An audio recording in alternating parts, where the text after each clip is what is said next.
जी, तो घरेलू हिंसा की अगर हम बात करें डोमेस्टिक वायलेंस, तो एक हमारा कानून है 2005 का, उसका नाम ही घरेलू हिंसा रोकथाम अधिनियम करके है।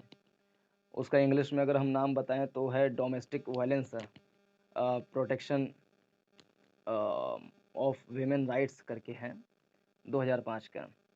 तो उस कानून में बताया गया है कि घरेलू हिंसा क्या होती है, कितने प्रकार की हो सकती है।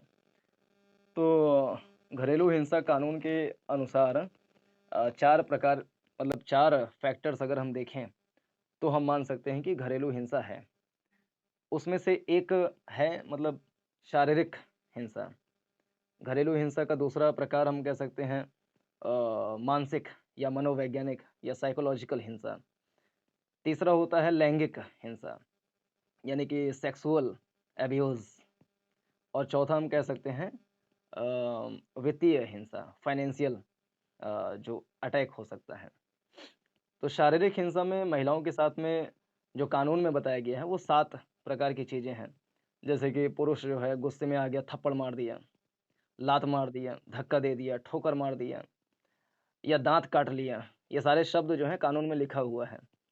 तो अगर पुरुष अपने पत्नी के साथ में ये सारे कृत्य करता है, तो उसे कहा जाता है शारीरिक हिंसा। और शारीरिक हिंसा घरेलू हिंसा का एक रूप है कानून के अनुसार। दूसरा है मनोवैज्ञानिक हिंसा। जैसे आपने भी देखा होगा कि कई बार जो परिवार में महिलाएँ होती हैं, उनको बच्चों के सामने, नाते रिश्तेदार हैं उनके सामने, जो बड़े लोग हैं उनके सामने, उनको अपमानित किया जाता है, उनको गाली दी जाती है, अपशब्द का प्रयोग किया जाता है। और जो पत्नियाँ हैं, तो पत्नियों को उनके जो मायके वाले हैं, उनके माता-पिता को अभद्र भाषा का प्रयोग करते हैं। तो इन सब से महिला के मनोविज्ञान पर बड़ा ही नकारात्मक प्रभाव पड़ता है। तीसरा है लैंगिक हिंसा, यानी कि जो पत्नी है उसे ज़बरन बलात् लिंग संबंध स्थापित करना, कि आप समझ रहे होंगे मैं क्या कहना चाह रहा हूँ कि जबरन उनसे असिस्ट करना फॉर सेक्स, तो ये भी घरेलू हिंसा का एक प्रकार है। और जैसे कोई लड़की है या कोई पत्नी है, तो उसको अश्लील सामग्री दिखाना, अश्लील वीडियो दिखाना, अश्लील तस्वीरें दिखाना, ये भी घरेलू हिंसा का प्रकार माना जाता है। और चौथा है जो हमने बताया वित्तीय, कि पति कमाता है, पत्नी है, उसके बच्चे हैं, तो पत्नी कह रहे पैसा दो, पति कह रहा ना देंगे, जो करना हो कर लो। तो ये वित्तीय हिंसा है जो कि घरेलू हिंसा का एक रूप है। या पत्नी कमाती है, पत्नी कमा के लाती है, तो पति छोड़ लेता है पैसा, पैसा दे दारू पिएँगे, तो ये भी क्या है वित्तीय हिंसा है। तो ये सारे जो रूप हैं, वो मिला कर के घरेलू हिंसा कहलाते हैं।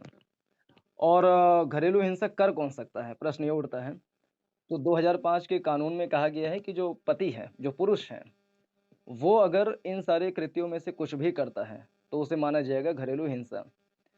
लेकिन 2018, 19, 20 ऐसे हाल-फिलहाल में सुप्रीम कोर्ट ने कहा कि नहीं, अगर पति या देवर, ससुर, सास, देवरानी, जेठानी या जो पूर्व पुरुष मित्र हैं, यानी कि प्री मैरिटल लव अफेयर्स अगर हो, तो वहाँ से जो बॉयफ्रेंड है या एक्स्ट्रा मैरिटल अफेयर्स हो, तो वहाँ का जो व्यक्ति है, अगर वो भी पत्नी के साथ में कोई अभद्र।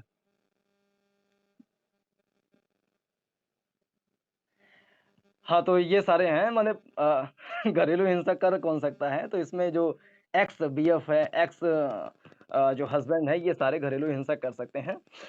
और ट्रिपल तलाक वाला मुद्दा देखे होंगे कि पति तलाक, तलाक, तलाक करके पत्नी को बहरिया देते हैं, तो ये भी डोमेस्टिक वायलेंस कहा जाता है। इसके उपाय क्या हो सकते हैं? तो उपाय ये हैं कि महिला को जागरूक किए जाएँ, महिला के जो राइट्स हैं, उनके प्रति उनको अवेयर किया जाए, उनको शिक्षित किया जाए, तो ये सारे उपाय हो सकते हैं। और जो कोर्ट्स हैं, वो महिला के मुद्दों को थोड़ा संज्ञान लें, ज़्यादा तेज़ी से निर्णय की प्रक्रिया को आगे बढ़ाएँ, जिससे कि महिलाओं को न्याय मिल सके, तो ये उपाय हो सकते हैं। तो इतना ही 5 मिनट मेरा हो गया है। धैर्य से सुनने के लिए धन्यवाद। नमस्कार।